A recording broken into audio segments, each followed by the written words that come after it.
नमस्कार मंडळी. आता आपण आलो आहोत ओंकारेश्वर तीर्थक्षेत्रामध्ये. नर्मदा नदीमध्ये बोटिंग एन्जॉय करतोय सगळे. खूप भारी वाटते.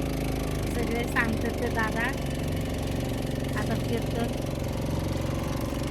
नर्मदा आणि कावेरी नर्मदा आणि कावेरी नदीचा संगम आहे तिथपर्यंत गेलो. ओंकारेश्वरला. तिथपर्यंत दादा. बोटीनी फिरून सगळी माहिती देतात, कुठून नदी उगम पावते. आणि ही सगळ्या नद्यांमध्ये एकमेव नदी आहे जे उलट दिशेने वाहते. दिशेनं होती आणि वो मेरे कावेरी और अपना ही नर्मदा और यहाँ पे संगम हो रहा है। तिथं शिवायची चौका म्हणजेच नर्मदा नदीमध्ये जे काही शिवजीनं वरदान दिलं. शिवलिंग सापडतात हा. त्याला स्थापना करण्याची किंवा पूजा करण्याची गरज नसते. डायरेक्ट हा. तुम्ही पूजा करू शकता. मिळते. बोटिंग मधूनच ओंकारेश्वर मंदिराचा व्ह्यू बघा, किती मस्त मंदिर दिसतंय. खूप छान दिसते. आता परत येत आहे आम्ही. तर दादा म्हणतात एकदम मस्त स्वच्छ पाणी नर्मदेचं. हो.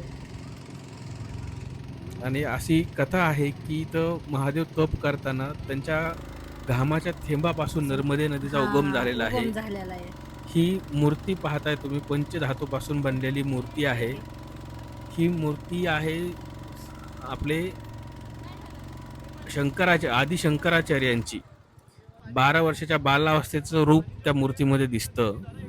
आणि 108 फूट उंच मूर्ती आहे ही. खूप उंच आहे ती मूर्ती.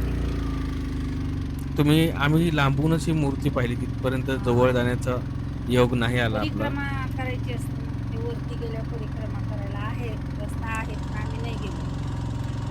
ओंकारेश्वरमध्ये असे 2-3 ब्रिज आहेत ठेवलेले दर्शनासाठी, हो. साध्या दर्शनासाठी, VIP लाईनसाठी.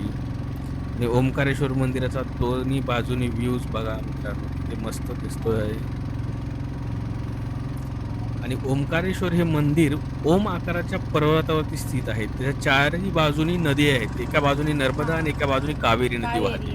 त्या साईड दोन्हींचा संगम इथं आहे. बोटिंग संपल्यानंतर आम्ही थोडेसे फिरत आता मार्केटमधून निघालोत पुढे. थोडी शॉपिंग करताय.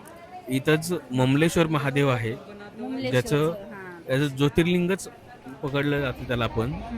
त्याच्यानंतर आम्ही नर्मदा नदीच्या काठेवरती बसून निवांत पूर्ण एक तास बसलो आम्ही आरतीसाठी. सगळे बसले होते, गर्दी झाली होती. संध्याकाळची वेळ होती, 6-6:30 वाजले होते. इथं नर्मदा नदीमध्ये सगळे स्नान वगैरे करतात, तिथनं महादेवाचं दर्शन घेतात.